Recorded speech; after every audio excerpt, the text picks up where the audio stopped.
Ako si Linda Walker, isang mahirap pero matalinong high school student sa probinsya ng Brookshire. Ang pinakamalaking pangarap ko ang makapasok sa Luminaria University, makapasa ng civil service at magka-residency.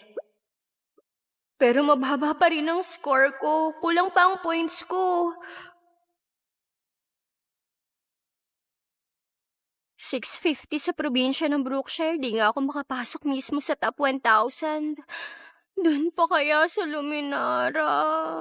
Sakto nung wala talaga ako maisip na paraan, biglang may dumating na magandang balita. Rich kid pala ako sa capital city. Napagpalit pala ako nung pinanganak kami. Nananaginip ba ako? Miss Walker.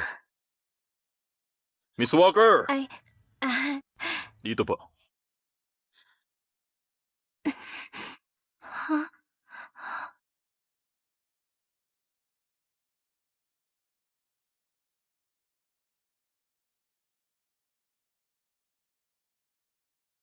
Miss Walker, sandali lang po.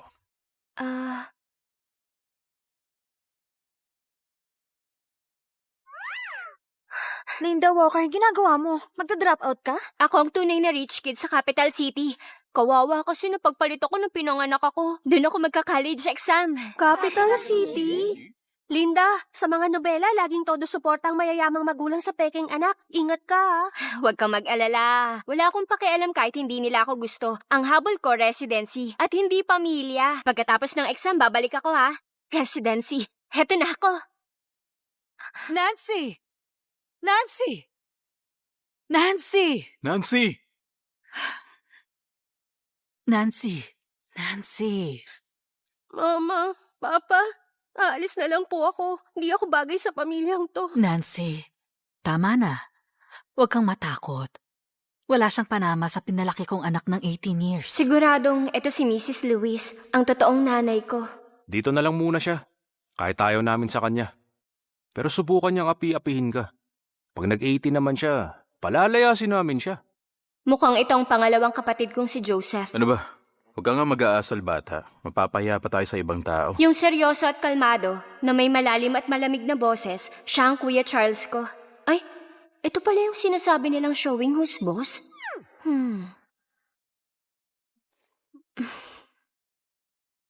Napaka-boring. Kung may mga free time ako, magsasolve ako ng mga practice problems. Tapos na kami. Usap tayo. Teka, naisip ko na ang sagot dito. Nagpapanggap ka ba? Kunwari, mabuti kang estudyante. Patingin nga. Ano ba yan? Tumahimik ka! Ay, nakakairita.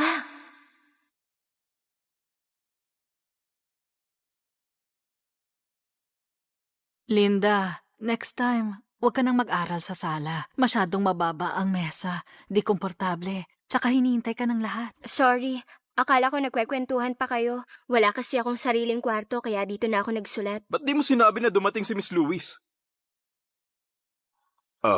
Pasensya na po yung master. Kasalanan ko po. Mama, sorry po. Kasalanan ko po. Okay lang. Lahat ng kinalaman sa'yo, ha? Napakapangit umarte. Ganito ba kababaw ang mga mayayamang pamilya? Maayos naman ang kilos niya, pero halatang probinsyana. Siguradong may ugaling hindi papino. Sa ngayon, hindi siya bagay pumasok sa school ni Nancy. Dapat matutunan ng maayos sa mga rules ng pamilyang Lewis. Kopyahin mo. Una, gusto ni Master ng tahimik at ayaw niya na maingay. Bawal tumingin ng diretso kay Master. Yumuko ng 90 degrees pag nagsaserve. Pangalawa, 6 a.m. kailangan ni Madam ng sabaw na galing sa spring water. Sa gabi, maghanda ng foot bath ng 40 degrees. Pangatlo, gusto ni Miss Nancy ng braised na talong at western food. Ay, 21st century ba talaga to? Sobrang absurd. Parang napunta ako sa loob ng isang nobela tapos binubuli ako. Pasensya na, pero ayokong kopyahin to. Pumunta ako dito para maghanda sa entrance exam, hindi para tumigil at maging katulong. Kung ayaw nyo, aalis na lang ako. Anong sinasabi mo?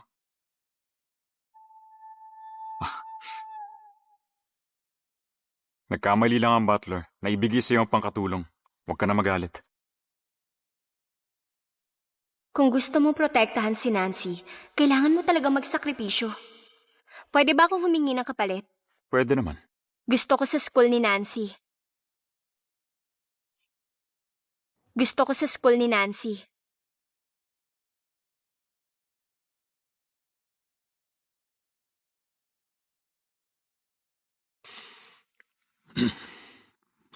Okay. Sige. Dumikit ka lang kay Nancy at huwag kang manggulo.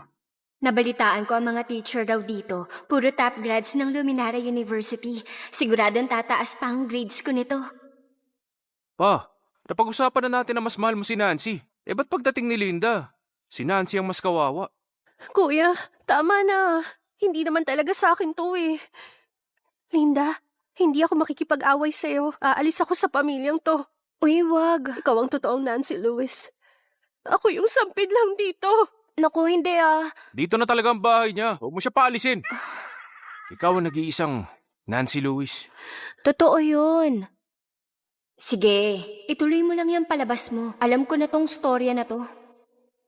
Spring ng ika-4 na taon ni Jubila. Charles, Si George Kuya, Taylor na Hindi demote. to ang bahay ko. Sumunod hindi sa na akin to. taon, kumandang pamamahala Nancy, niya. At ang lahat huwag kang ay magsalita ng umunlad. ganyan. Kapatid ka namin kahit anong mangyari. Nirenovate niya ang Grandview Tower. Tama, sabay tayong lumaki.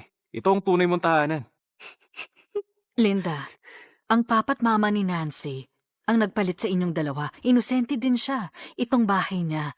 Kaya, pwede bang makasundo mo siya? Hindi ba, siya ang dapat na tanongin niyo? Wala akong say sa pamilyang to. Bahala siya kung magiging fair siya. Ano ha? Na di kami fair sa'yo? Baliw na tong lalaki na to. Ano yung tingin na yan?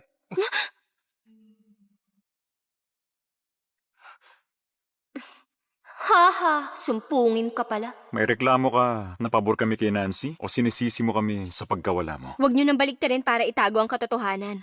Alam ko namang pabor kayo sa kanya. Sa ampunan, marami rin akong mahal doon. Pag may conflict ka sa kanila, sila rin ang kakampihan ko. Pero Pero ano, si Nancy ang poprotekta namin. Di ikaw, di ka namin kilala. parang ang hirap naman nilang kausap. Kayo kasi ang nagpalaki kay Nancy. Kaya naiintindihan niyo siya. Kung talagang gusto niyang umalis, mag-empake na siya at umalis na. Kaya wag niyo akong piliting mamili. So ngayon, gusto mo ba talagang umalis?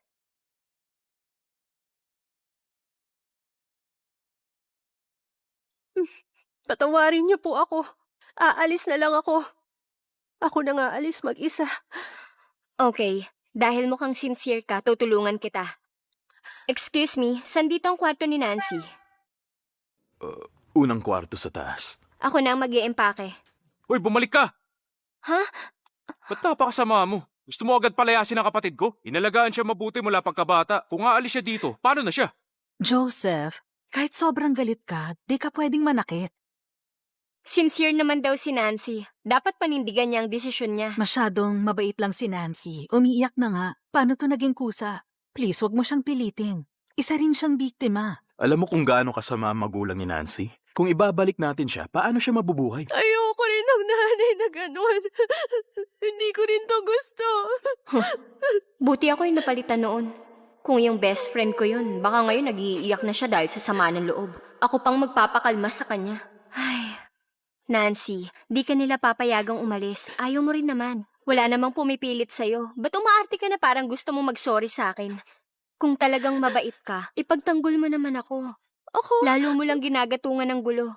Gusto mong lumugar ako habang pinamumukha mo yung pagmamahal na meron ka. Ano ba pinagsasasabi mo? Biktima din to si Nancy. Prinsesa siya for 17 years habang sadya akong pinagpalit at inabandona. Ako talaga ang biktima dito. Si Nancy ang nakinabang. Kahit di siya naipagpalit, hindi siya iiwan. Kasi tunay niyang magulang yun. At saka... Ay, grabe yung tanga nila. Tsaka ang tanga ko rin sa pagkumbinsi sa kanila. Pagod na ako sa biyahe. Gusto ko na magpahinga. Saan ang kwarto ko? Dito lang po.